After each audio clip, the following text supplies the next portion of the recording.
Olivier, ici présent, puisque la dernière chose qu'on a faite ensemble, c'est cette petite brochure là, qui s'appelle « Qui a livré Gaz de France aux rapaces de la finance ? Le combat de la CGT pour sauver le service public du gaz ».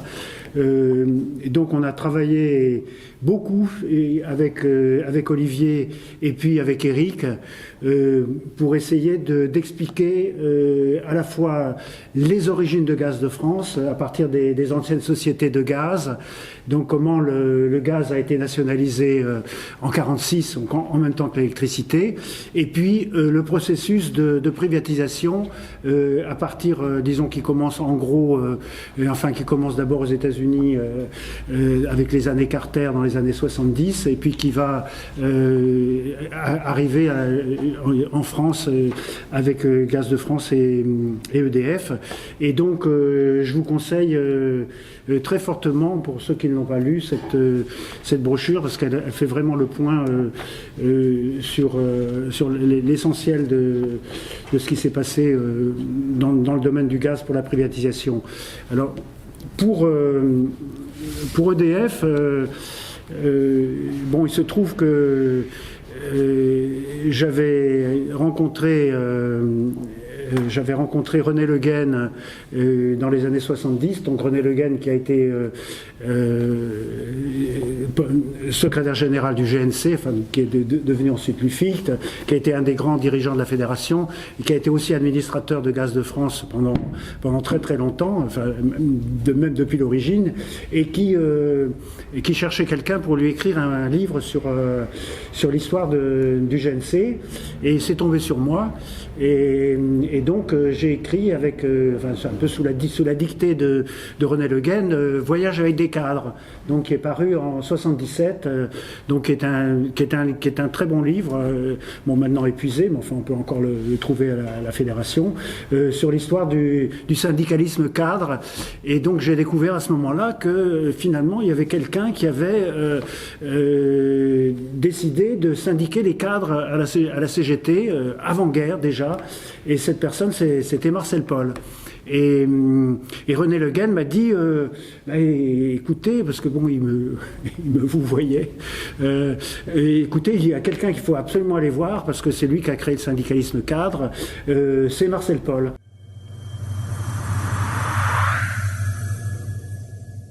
Et donc je suis allé un jour rue Leroux donc je rentrais dans un bureau assez étonnant parce que c'était un tout petit bureau, mais il y avait au mur, sur le mur, il y avait une grande carte de l'Europe, et sur cette carte il y avait des points écrits, et des points, c'était la carte des camps de concentration en Europe. Et devant cette carte, il y avait un homme assez impressionnant, assez corpulent, et qui avait les manches retroussées. Et sur son poignet, je vois écrit 3 chiffres. Je me suis demandé ce que c'était. 186, 187. Alors je ne lui ai pas demandé ce que c'était, mais après j'ai essayé de me renseigner, et c'était le tatouage d'Auschwitz, des condamnés d'Auschwitz, parce que par une espèce de mystère, quand Marcel Paul a été déporté, au lieu d'être envoyé directement à Buchenwald, son convoi est passé par Auschwitz, et alors que c'était, semble-t-il, une erreur de transfert, et il est resté 24 heures à Auschwitz. Il m'a dit d'ailleurs par la suite qu'il pourrait jamais oublier les visions d'horreur d'Auschwitz, en particulier la façon dont les enfants et les femmes étaient séparés, les enfants étaient séparés de leur mère, etc. Et puis, c'est pas tout à fait le sujet, mais donc il m'a parlé à ce moment-là du syndicalisme cadre et d'EDF, et je me suis dit, mais c'est pas possible, il faut absolument écrire un bouquin sur cette nationalisation, parce que c'est trop extraordinaire la façon dont ça s'est passé, dont ça s'est fait. Et en plus c'était au moment, c'est un moment lointain parce que ça commence maintenant à dater, c'était au moment du programme commun. Je ne sais pas si vous vous souvenez de cette période de l'histoire. Et c'était un moment, c'est en 77 où il y a eu une rupture du programme commun. Les socialistes et communistes ne se sont pas entendus, ont été en désaccord sur la question des nationalisations. Et en particulier sur la question des filiales. Est-ce qu'il fallait nationaliser les filiales? Combien de filiales il fallait nationaliser? Enfin, il y a eu toute une discussion à ce moment-là, et finalement, ça aboutit à la rupture du programme commun. Enfin, laquelle rupture a été finalement catastrophique pour le Parti communiste, hein, ça a été extrêmement bénéfice pour le PS, puisque Mitterrand est arrivé au pouvoir et en plus le parti a perdu des voix, donc n'a pu avoir que 5 ministres en proportion des voix qu'il avait obtenues. Bon, enfin bref, toujours est-il que je me suis vraiment intéressé à cette question de la nationalisation parce que c'était d'actualité, et donc j'ai écrit La lumière fut nationalisée, donc c'était en 78. Et bon, j'étais donc très, très content de faire ce travail, et puis par la suite, finalement je continue un peu sur les différents livres que j'ai écrits, et puis après ce livre, François Dutheil, donc, qui était secrétaire de la fédération, m'a dit est-ce que ça t'intéresserait d'écrire l'histoire de la fédération de l'éclairage, enfin de l'énergie, qui s'appelait autrefois Fédération de l'éclairage. Et donc j'ai dit oui, et j'ai écrit donc à ce moment-là les porteurs d'énergie. Donc, qui est l'histoire du syndicalisme d'abord des gaziers, puis des électriciens, jusqu'aux années 80, puisque il est sorti en 82. Voilà, donc ce qui m'a permis de rencontrer vraiment plus intimement, on peut dire, les gaziers électriciens. Parce que jusqu'à présent, j'avais finalement déjà travaillé avec d'autres corps de métier, d'autres professions, puisque j'ai passé 2 ans en Lorraine avec le Théâtre populaire de Lorraine. On avait travaillé avec les mineurs de fer de Lorraine et les cités revanchistes pour une pièce de théâtre sur l'histoire des minerais de fer. Il s'appelait Minette la bonne Lorraine, puisque Minette, c'est le minerai de fer. Et ensuite, j'ai travaillé 2 ans à Sochaux avec une autre troupe professionnelle, avec les métallos, donc de chez Peugeot. On avait fait aussi tout un travail théâtral. Enfin bon, c'est un peu des digressions, hein. Mais je connaissais pas les gaziers électriciens, donc ça m'a permis de faire ce travail.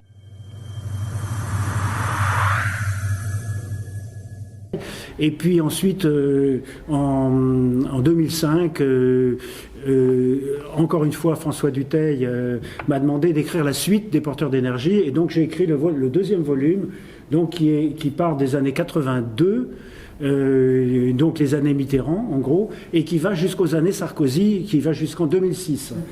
Et donc là, c'était un peu plus difficile parce que c'est la période de la privatisation, c'est la période aussi où il y a eu quelques turbulences dans la fédération même et dans les syndicats, et donc ça m'a été plus difficile de l'écrire, mais j'ai essayé de donner la parole à tout le monde. Et donc je pense que c'est quand même un livre qui est un livre qui est équilibré. Alors j'ai continué finalement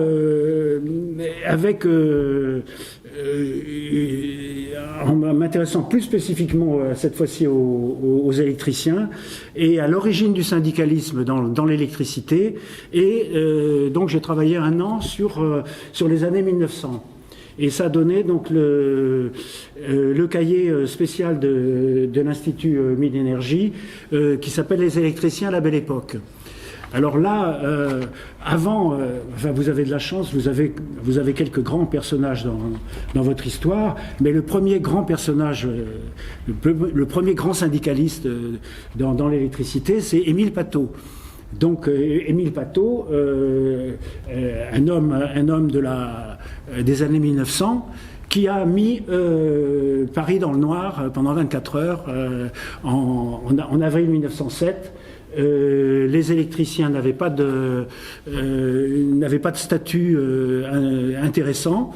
Et les gaziers, par contre, l'année d'avant, avaient obtenu l'équivalent du personnel de la ville de Paris et du département de la Seine, c'est-à-dire le meilleur statut du personnel existant en France et peut-être même au monde. Parce qu'il faut dire aussi, je parle un peu de différentes choses, qu'après la Commune de Paris, la bourgeoisie avait tellement peur du renouvellement que la Commune recommence, qu'ils ont donné un excellent statut au personnel municipal. Donc le personnel de la ville de Paris ne risquait pas de participer à une nouvelle commune, ils avaient un très bon statut. Et quand le gaz est arrivé à Paris et en banlieue, les gaziers ont dit mais nous on est service public aussi, comme les égoutiers, comme les éboueurs, donc on veut le statut. Et donc, ils ont obtenu le statut parce qu'ils étaient bien placés aussi au du conseil municipal. Et puis peut-être que la ville de Paris ne voulait pas non plus une grève du gaz. Mais pour les électriciens, ça a été différent quand ils ont demandé le même statut l'année d'après. Le patronat de l'électricité, puisque c'était déjà un patronat de combat, a dit non, pas question. Alors donc les électriciens qui étaient déjà organisés dans la CGT, puisque la CGT avait été créée en 1895, donc avait déjà une bonne dizaine d'années, la majorité des électriciens, des ouvriers électriciens parisiens étaient syndiqués, et bien ils ont coupé le courant.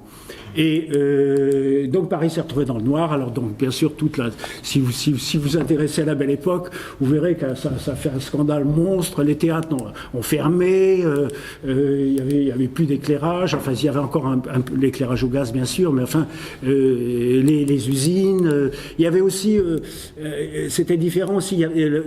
L'électricité n'était pas centralisée comme aujourd'hui. Chaque petite entreprise avait ses générateurs, enfin avait sa petite usine électrique. Il y avait l'Opéra, par exemple, était alimenté par sa propre micro-centrale électrique. Et donc, il y avait des électriciens dans toutes les petites entreprises. Et donc, ils ont coupé. Et 24 heures après, donc, ils avaient le statut. Et donc, ça n'a pas traîné. Donc, c'est ce que je raconte dans cette brochure. Enfin, vous pourrez regarder. Et puis, ensuite, bon, avec Olivier, il y avait eu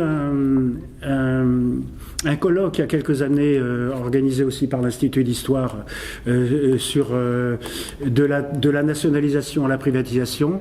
Et puis j'avais fait un petit topo sur le gaz avec Olivier. On s'est dit bon, il faut qu'on fasse une brochure spécifique sur le gaz. Et donc on a travaillé à cette brochure. Donc c'est la dernière chose qu'on ait faite. Voilà, j'avais oublié qu'il y a 2-3 ans aussi, il s'agissait on voulait republier La Lumière fut nationalisée, et donc je me suis dit, bon, moi j'aime pas tellement republier des vieux trucs, et je me suis dit, j'ai proposé à François Dutheil, à l'Institut, de faire un nouveau livre qui parle de tout ce qui s'est passé dans le secteur de l'énergie à la Libération. Parce que finalement, à la Libération, il n'y a pas eu seulement la nationalisation du gaz et de l'électricité, il n'y a pas eu seulement la sécurité sociale et le statut des fonctionnaires, c'est quand même 2 blocs énormes. Il y a eu aussi la création du CEA. Donc sans le CEA, il n'y aurait pas aujourd'hui les centrales nucléaires. Il n'y aurait pas non plus la bombe atomique, enfin ça c'est autre chose. Mais il n'y aurait pas... et les charbonnages de France. Et donc je me suis dit c'est intéressant parce que dans la même période, pratiquement la même année, en 1946, il y a la nationalisation du gaz et de l'électricité, il y a la fondation du CEA et il y a la nationalisation des charbonnages. Et finalement, on est dans un terme qu'affectionnait particulièrement Marcel Paul. Marcel Paul disait il y a un bloc de l'énergie. Et il faut toujours raisonner en bloc de l'énergie. Il ne faut pas raisonner comme chaque énergie étant séparée. L'énergie, c'est un bloc. Et c'est pour ça que dans son ministère, enfin ça j'en parle dans mon livre, il avait créé il y avait une direction du gaz, de l'électricité, mais aussi du pétrole. Et aussi du charbon, et donc il faut qu'il y ait une coordination des énergies à partir de ce bloc. Voilà, donc si vous êtes intéressé par cette question de la coordination des énergies, je pense que c'est pas mal le livre pose bien la question à partir disons surtout des deux, parce que des quelques grands personnages aussi qui ont été à l'origine de ça, quoi. Il y a Marcel Paul pour le gaz et l'électricité, mais il y a Joliot pour le nucléaire, qui amène aussi à toutes les recherches en médecine, enfin dans la suite des recherches des Curie. Donc c'est des grands personnages qui apparaissent à ce moment-là.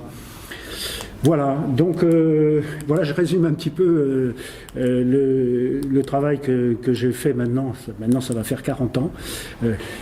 Enfin, j'ai fait d'autres choses, hein, mais enfin, bon, j'ai fait quand même ça. Et puis, récemment, on m'a demandé un nouveau travail qui est un livre sur le syndicat des producteurs d'électricité de la région parisienne. C'est-à-dire justement le syndicat de Pato, le syndicat de Marcel Paul et le syndicat qui est malheureusement les centrales en région parisienne, toutes les centrales électriques ont fermé, mais il reste encore des blocs industriels importants avec un syndicalisme fort, qui sont les TIRU et la CPCU, et donc qui sont aussi des vieilles entreprises françaises et parisiennes, donc je travaille là-dessus.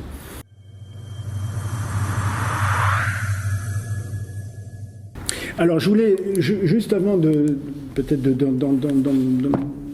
commencer le débat avec vous, vous faire juste un petit panorama des questions essentielles d'aujourd'hui. Finalement, les questions essentielles d'aujourd'hui, c'est la question du capitalisme.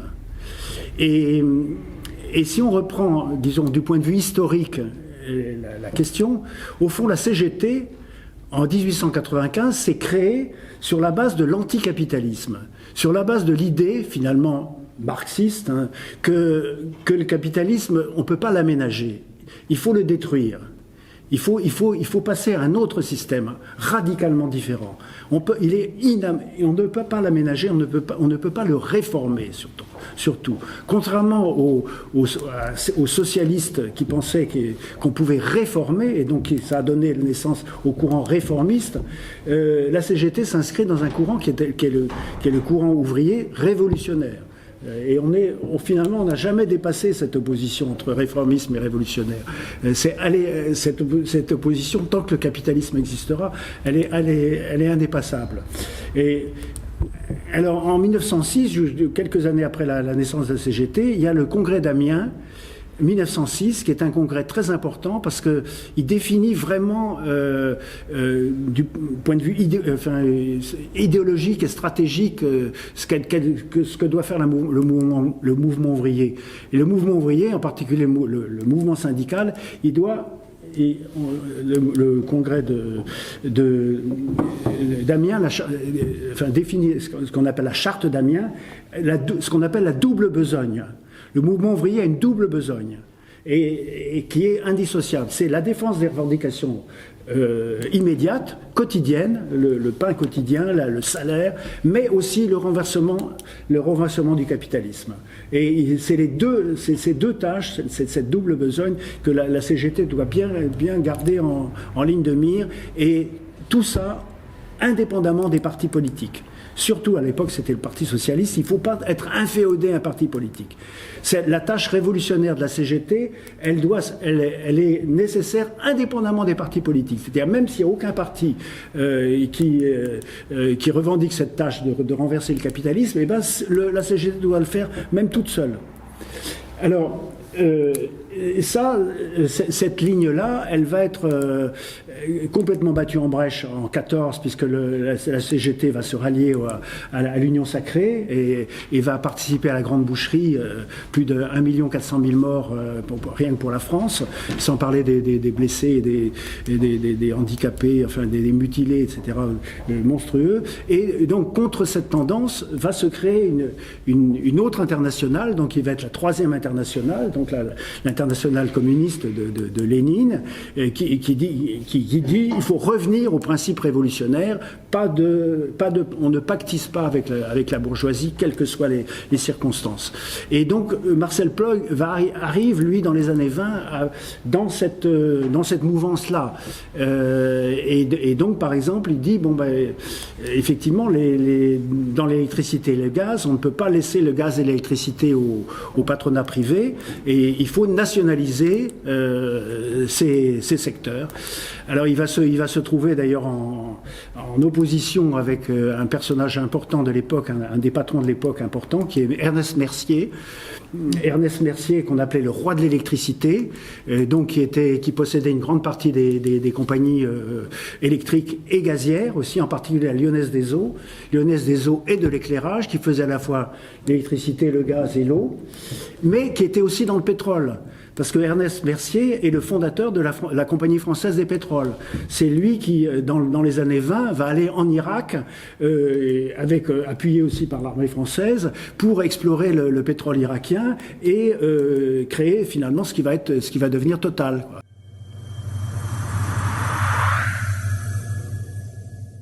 Et donc, ce qui est intéressant aussi, c'est que parfois on croit faire de l'histoire, mais en fin de compte, il y a des éléments. On retrouve aujourd'hui un certain nombre de grands groupes financiers qui étaient déjà là avant-guerre, comme la Lyonnaise des Eaux et Suez, puisque Suez aussi est un très vieux groupe industriel français. Donc c'est cette pensée-là, donc à la fois de la Charte d'Amiens et de la Troisième Internationale, qui va amener Marcel Paul et la CGT au Front populaire à se rendre compte qu'il fallait créer une politique d'alliance avec les ingénieurs, que le mouvement ouvrier, comme l'a dit Marx, le mouvement ouvrier seul, c'est le solo funèbre. C'était la leçon de la Commune de Paris. Si le prolétariat ne s'allie pas avec les classes moyennes, et en particulier avec les ingénieurs et cadres, il est mort. Il a aucun avenir. Et donc Marcel Paul comprend au moment du Front populaire, en plus avec la menace fasciste, qu'il faut s'allier avec les ingénieurs. Donc il va créer un certain nombre de contacts au ministère, avec ce qui va devenir le premier président d'EDF, Pierre Simon, qui est à ce moment-là directeur de l'électricité au ministère, à l'époque du Front populaire. Mais aussi, il va créer un syndicat de cadres, faire en sorte de créer un syndicat de cadres avec le GNC. Ensuite, il va retrouver dans la résistance aussi des ingénieurs et cadres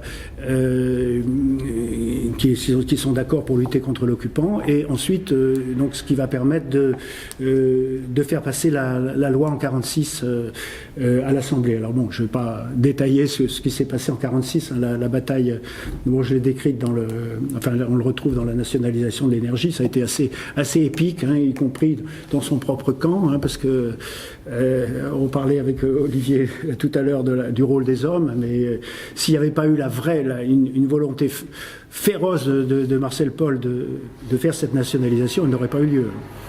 Il a dit « Je me suis accroché à cette nationalisation comme un os, comme un chien qui n'a pas mangé depuis 8 jours s'accroche à son os. » Bon, y compris des gens comme Duclos et d'autres. Ils disaient « Mais laisse tomber, tu n'y arriveras jamais avec ta nationalisation, c'est trop difficile, il y a trop d'opposition. » Bon, finalement, quand on a la volonté, la ténacité, on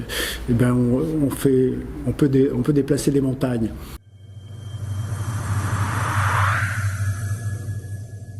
Alors finalement, le service public, il reste à peu près en place, en gros, jusque dans les années 70. Les années 70, c'est un moment charnière au niveau international où les Américains se rendent compte qu'ils sont en train de perdre le monde parce que le mouvement anti-impérialiste est en pleine expansion, les anciennes colonies se libèrent à tout va, des sociétés socialistes commencent à se constituer, en particulier à Cuba, mais aussi ailleurs, et en 75 ils perdent le Vietnam. Et à ce moment-là, ils se rendent compte, les impérialistes se rendent compte qu'il faut faire quelque chose et ils mettent en branle tout un brainstorming pour savoir comment reconstituer le monde et reprendre l'initiative. Et à ce moment-là, je suis pas économiste, mais en gros, c'est ce qu'on appelle l'école de Chicago. Donc, des économistes américains vont commencer à penser, et à partir de l'expérience du Chili, d'ailleurs de Pinochet, comment privatiser un à un tous les éléments qui ont été nationalisés ou rendus au secteur public. Alors, et c'est Carter qui va mettre en place cette dérégulation ou déréglementation. Voilà, c'est ça. Donc, il commence par les compagnies aériennes. Ensuite, il s'agit de faire tomber pratiquement tous les réseaux.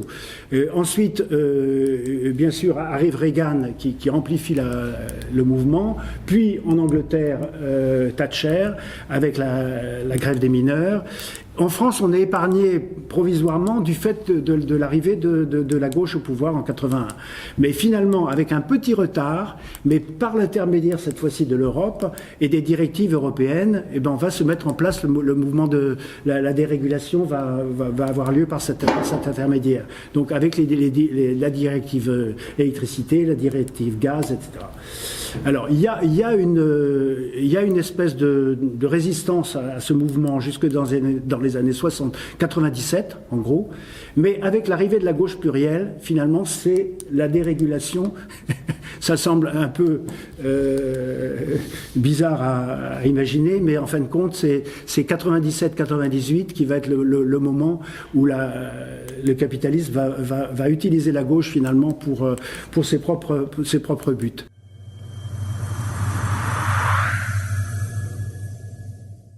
Qu'on n'a peut-être pas suffisamment compris, c'est que le patronat fait aussi sa mutation dans ces années-là. C'est 98, c'est l'arrivée du MEDEF, c'est-à-dire que le patronat, ça s'appelle plus CNPF. Et c'est un nouveau patron, c'est Sellière qui prend la tête donc du MEDEF avec une vision beaucoup plus, disons, financière plutôt qu'industrielle, bien que ce soit un fils de Wendel, enfin sa mère est une de Wendel, enfin donc il vient d'un milieu industriel, mais en fin de compte son objectif est un objectif de financiarisation et non plus un objectif strictement industriel. Donc il y a une mutation à ce moment-là du patronat et qui coïncide avec l'arrivée de la gauche plurielle. Nouveau patronat plus PS, finalement c'est ça qui va permettre de changer d'époque en quelque sorte et de s'attaquer à ces deux cathédrales, hein, moi j'appelais ça des cathédrales, qui étaient EDF et Gaz de France, et de la destruction de ces deux cathédrales. Simplement, je voulais dire que avant la guerre, il y avait des sociétés privées l'énergie était soumise au capitalisme. Il y a eu une période assez longue où l'énergie a été un bien public, a été un service public. Elle doit le rester. Les luttes actuelles, en particulier contre le projet Hercule à EDF et puis du côté du gaz également, je pense qu'elles vont être victorieuses grâce à la combativité, à la lucidité des agents et des militants et de la CGT. Voilà.